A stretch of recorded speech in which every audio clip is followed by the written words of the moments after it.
My name is Harper Lane, and after 12 years of silence, I was flying back to Charleston, South Carolina for my little sister's engagement party. 12 years. That's how long it had been since I heard my mother's voice outside a voicemail or saw her face that wasn't frozen in an old family photo. Now, as the plane dipped over the Atlantic coast, the sun catching on the marsh water below, I felt my stomach twist like I was 17 again, headed home to a house that never really felt like mine. Charleston looked smaller than I remembered.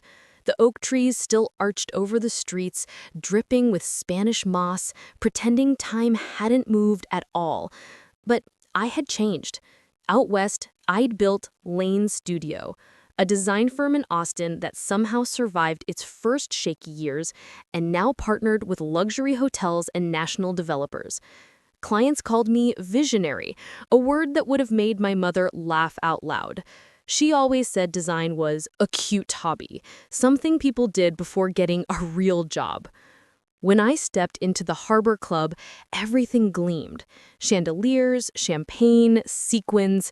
Madison, my sister, glowed in her white satin dress, her fiancé, Ethan Ross, hovering beside her like a well-cut accessory. My mother, Elaine Lane, commanded the room as if she were hosting a town gala instead of a family dinner. Her smile tightened when she saw me. "Harper, how wonderful you could finally fit us into your schedule." I smiled back. I'd learned that's the safest response to a woman who treats kindness like a contest. As dinner began, the string quartet faded and Mom took the microphone. She started with Madison's accomplishments, the promotion, the wedding, the perfect partner. Then, with the same polite smile, she turned her eyes toward me.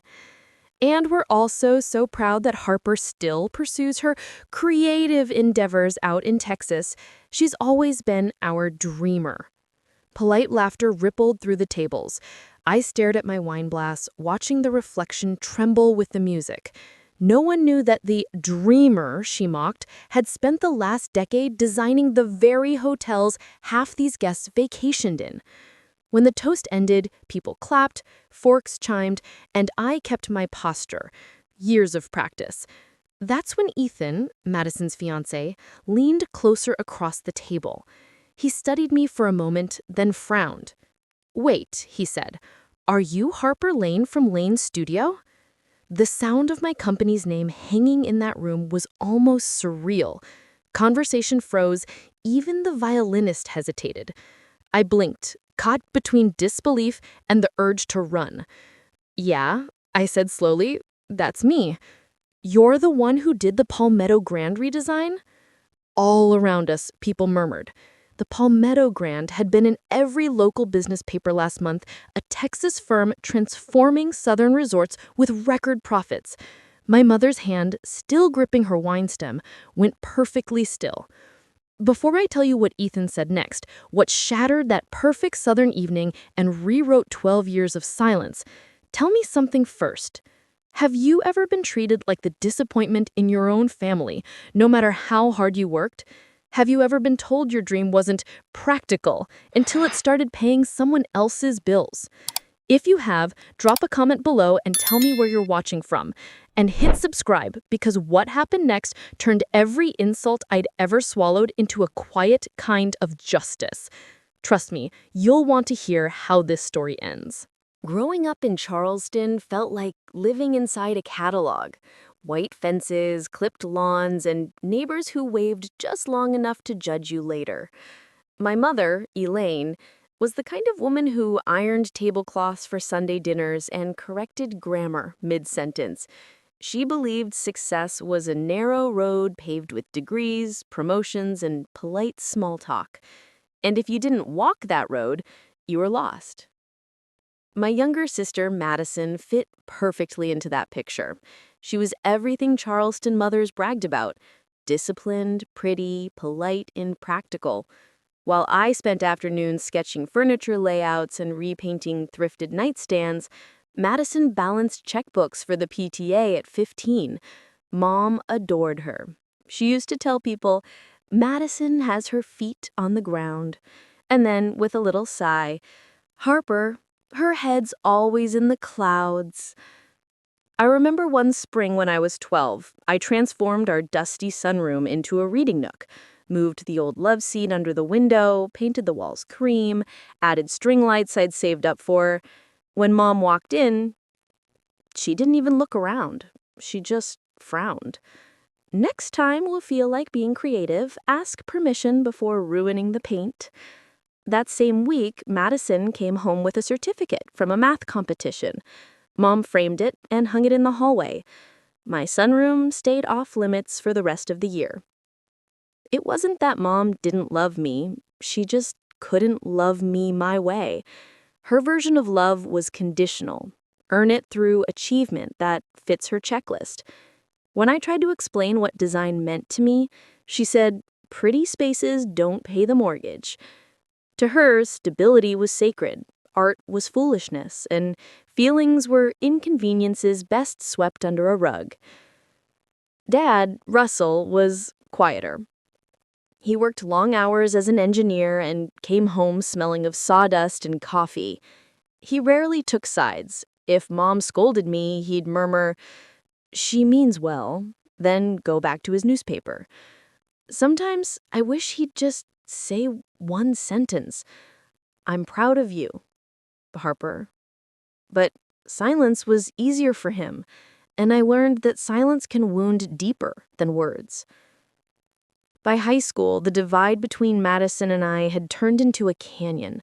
She got praise for her GPA. I got lectures for wasting time. At family gatherings, Mom bragged about Madison's accounting internships while introducing me as our creative one, like it was a polite way to say unemployed. Aunt Cheryl once whispered, "You'll see, honey, people grow out of hobbies." I smiled. What else could I do? Inside, I shrank a little more each year. You start believing the narrative repeated around you, that you're unstable, that success belongs to the organized, not the imaginative. I tried to fit in, even enrolled in business classes to please her, but every spreadsheet felt like a cage. The more I forced myself to be what she wanted, the more I disappeared. There's this one memory I can't forget. It was the night of Madison's high school graduation party. Mom had organized a backyard celebration, catered food, string lights, speeches. When the neighbors toasted Madison's future, someone asked what I planned to study. Before I could answer, Mom cut in. "She's still figuring it out." Then she turned away, laughing about college acceptance letters with another parent. That's the kind of moment that hardens you.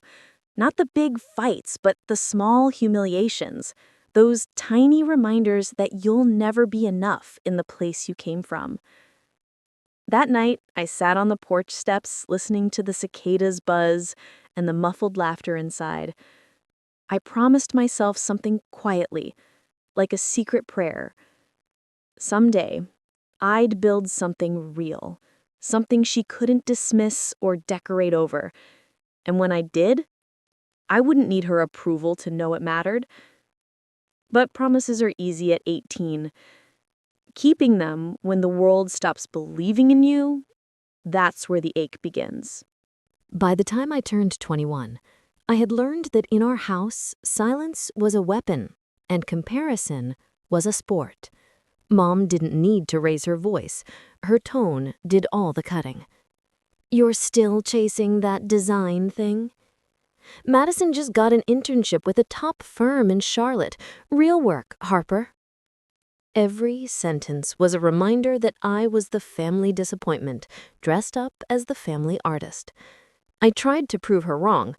I worked nights, designed flyers for small cafes, and helped neighbors redo their kitchens for almost nothing. But in Charleston, reputation was currency, and my mother controlled the narrative. When people asked about me, she'd say, "Oh, Harper, she's experimenting. You know how creative types are." The subtext was always the same: don't expect much. It's strange how love can twist into something sharp when filtered through pride. Mom didn't just want successful daughters. She wanted daughters who mirrored her idea of success. Madison fit perfectly. Every new promotion, every engagement ring, every Instagram post of adulting drew Mom's applause. Meanwhile, I was the example of what not to become. She used my name like a cautionary tale.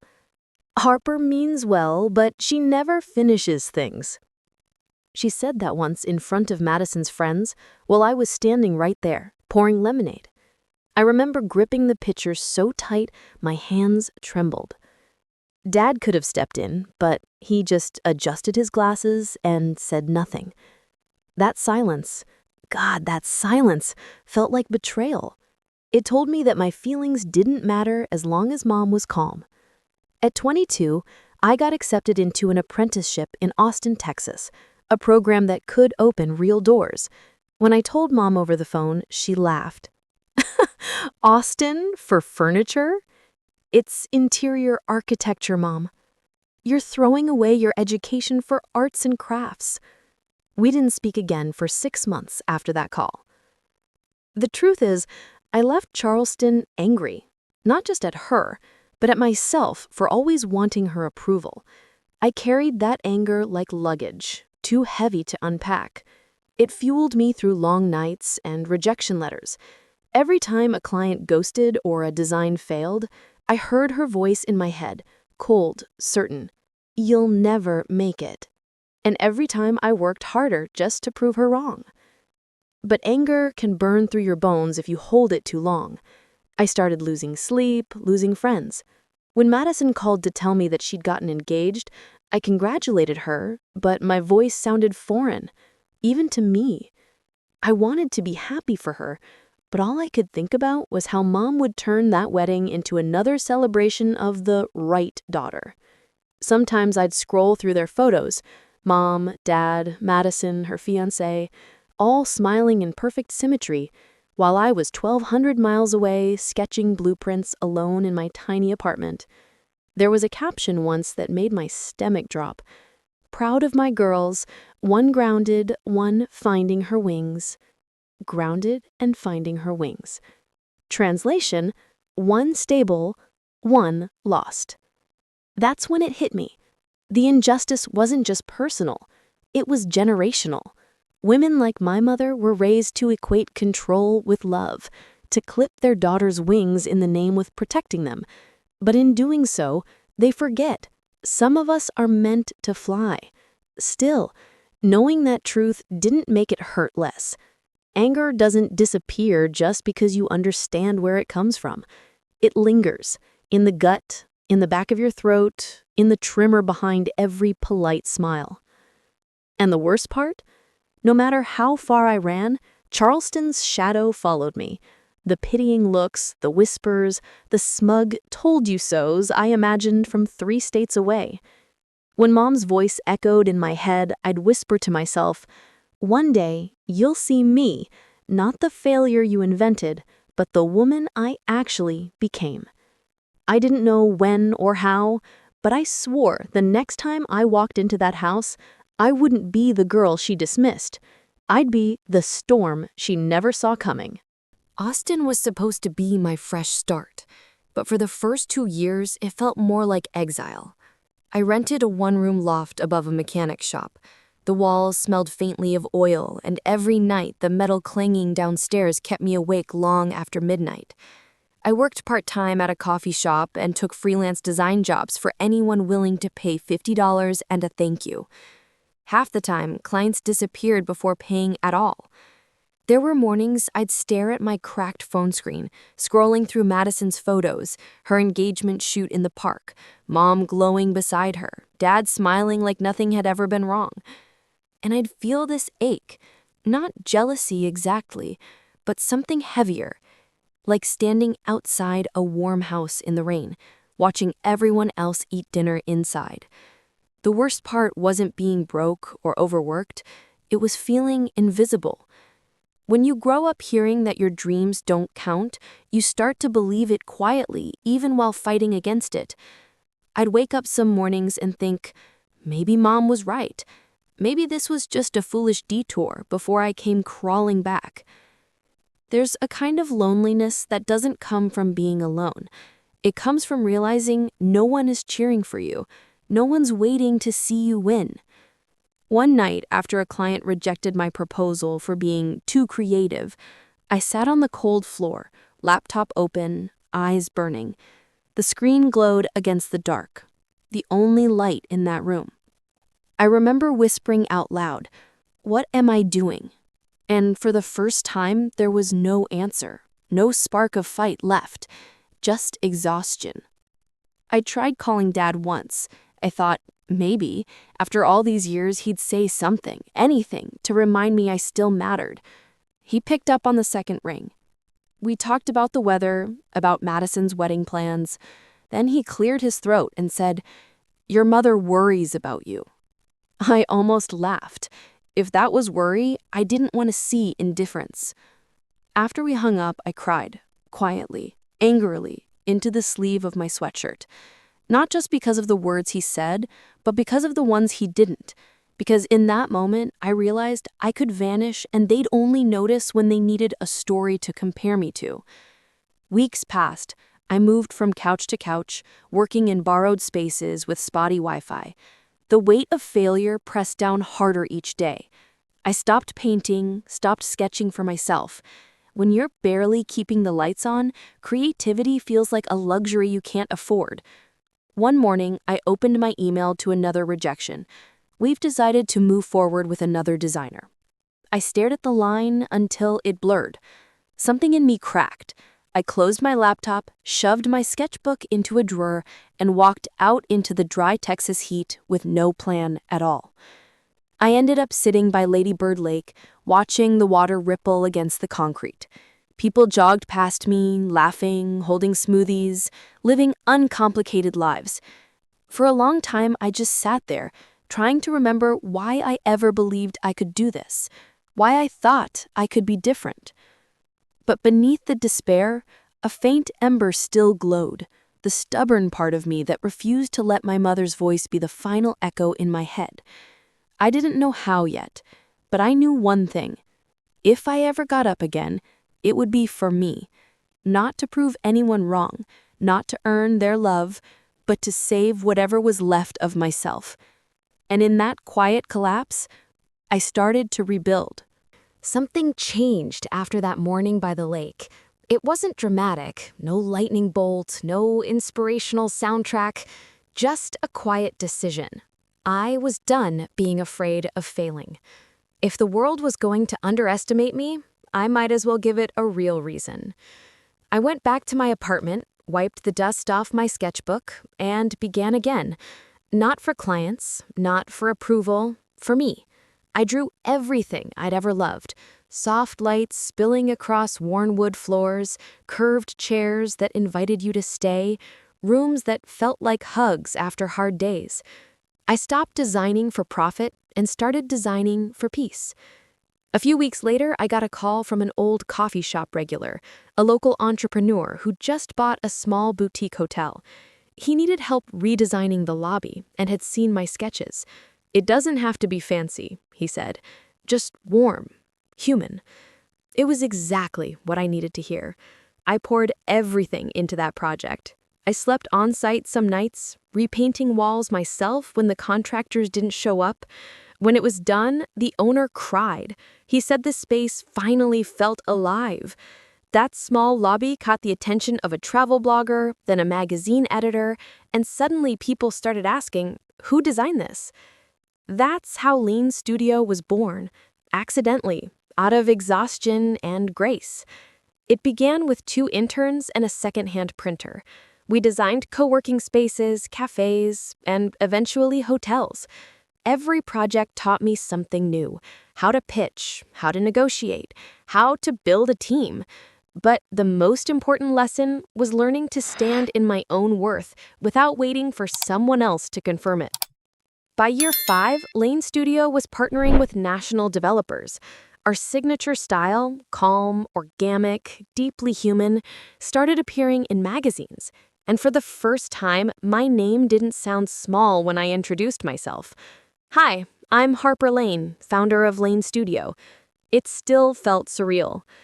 Sometimes, late at night, I'd think about Charleston, about the house with the white fence and the framed certificates on the wall. I wondered if Mom ever thought about me, not the version she invented, but the woman I actually became. I never called to find out. Success didn't erase the scars, but it built something stronger around them. Then one day, an email popped up with the subject line, "Engagement Party, Madison and Ethan." My chest tightened before I even opened it. 12 years since I'd left, and now my little sister wanted me home. The message was polite, formal, almost like an invitation to a corporate dinner. She wrote, "Mom and Dad would love to see you. It would mean a lot." I stared at the words for a long time. Part of me wanted to delete it, to stay in Austin surrounded by people who saw me as I was, not who I used to be. But another part, the quieter, braver part, knew I couldn't keep running forever. I booked the flight that night.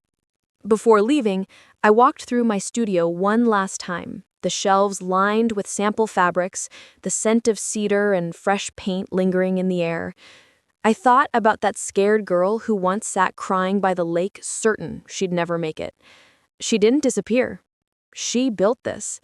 The next morning, as the sun rose over the Austin skyline, I whispered to my reflection, "You don't need revenge, just truth."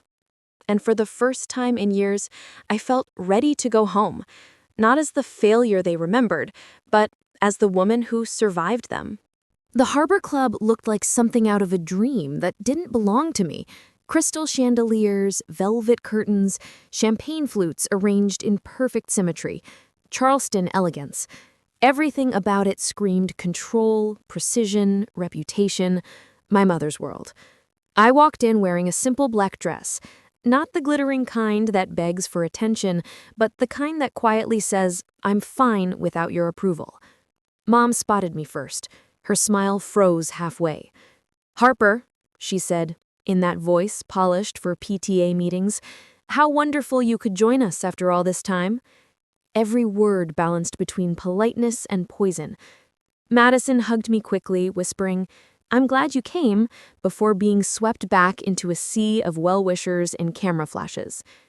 Dad gave a small nod from the corner, his posture as cautious as ever. He looked older, thinner, his hair now fully gray. For a second, I felt that old pang of tenderness, then remembered how many times his silence cost me. As dinner began, conversations buzzed around real estate, promotions, and destination weddings. My mother thrived in it, gliding from table to table, her laugh perfectly timed. I sat near the back, next to an elderly aunt who kept asking if I'd found real work yet. I smiled because explaining Lane's studio would take more energy than she deserved. Halfway through the night, the lights dimmed slightly. Mom took the microphone. "This evening," she began, "we celebrate Madison and Ethan, two young people who remind us what commitment and discipline can build." The crowd applauded. She continued, voice sweet as sugar and just as dangerous. "I've always told my girls, dreams are lovely, but stability builds a life. Madison understood that." Then she looked right at me. Others took a more scenic route. Laughter rippled through the room. I heard forks pause mid-bite, people glancing at me, half amused, half pitying. For a moment, I wanted to shrink, to disappear the way I used to when she did this. But I didn't. I sat still, hands folded, heart steady, because I knew something she didn't.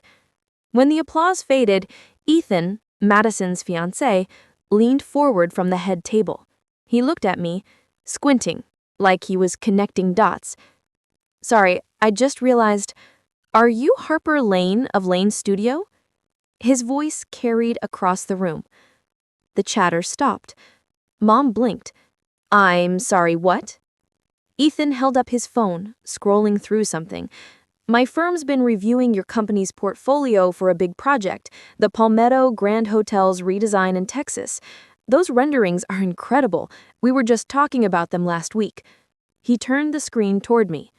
My logo, my name, glowing in front of everyone. You could feel the air shift. Murmurs spread. Someone whispered, "That's her firm?" Another said, "I saw that article. It won the National Design Award." My mother's face drained of color. She tried to laugh. "Oh, well, Harper's been busy, I suppose." But Ethan wasn't finished. "Busy? She's one of the top-rated designers in the hospitality industry. Harper, your company's valuation just hit what, 8 figures? That's extraordinary." He wasn't bragging for me. He was just stunned. But in that moment, it felt like justice wearing a suit and tie. Madison's eyes widened. "Wait, you own Lane's studio?" I nodded gently. "Yes, little sister, that's me." Silence stretched, heavy and bright. And then, quietly, people began clapping. First one, then a few, then the whole table. It wasn't loud, not the kind of applause you hear at a concert. It was polite, curious, odd. But every clap sounded like a brick being removed from the wall that separated me from them. Mom lowered the mic, her smile trembling. For once, she had no line rehearsed. Just silence, the same silence that used to crush me, but this time, it was hers to carry. Later, as the music returned and guests started dancing, she cornered me near the bar. Her voice wavered. "You could have told us." I met her gaze. "Would you have listened?" She looked away, pretending to smooth her dress. "I was only trying to keep you safe." "From what?" I asked. "From myself? Or from being different from you?" She didn't answer. And in that moment, I realized I didn't need her apology. Her silence was finally mine to walk away from. Ethan came over again, shaking my hand. "We should talk business sometime. Seriously, the Charleston airport's looking for design proposals. You'd be perfect." I smiled. "Send me the details." Across the room, Madison watched us. Not angry, just shaken. Maybe for the first time, she saw me as something other than her family's cautionary tale. That night, I left before dessert. I stepped out into the humid Charleston air, a sound of laughter fading behind me. The streetlights reflected off the wet cobblestones, and I could see my own reflection in the windows. Older, calmer, whole. The next morning, Charleston was quiet. The city that once made me feel small now just looked old. Beautiful, yes, but brittle in its traditions. I checked out of the hotel before sunrise, dragging my suitcase across the cobblestones, the air thick with salt and magnolia. I didn't tell anyone goodbye. As the taxi pulled away, I watched the skyline fade behind me. For the first time, I didn't feel the urge to prove anything.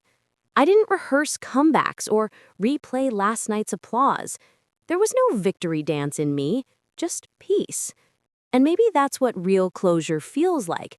Not the sound of doors slamming, but the quiet click when they finally lock for good. Back in Austin, my studio smelled of cedar and coffee, sunlight spilling across the desks where my team was already sketching new concepts.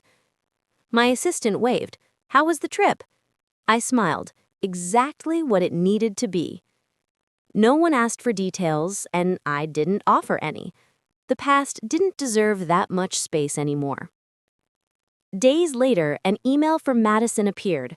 The subject line read, "I'm sorry."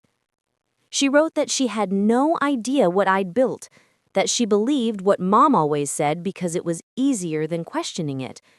She ended with, "I hope we can start again, not as sisters competing, but as women who survived the same house." I didn't reply right away. Forgiveness isn't a switch you flip. It's a slow process like sanding rough wood until it's smooth enough to touch again. But I smiled, because for the first time, she saw me clearly. A week later, another message came from Ethan's firm about the airport redesign. It was a serious offer. Part of me laughed at the symmetry. All those years, Mom worshipped stability, and now the city she loved was about to hang my designs from its ceilings, not as decoration, as permanence. Sometimes at night, I sit by my office window watching the Austin skyline pulse with light.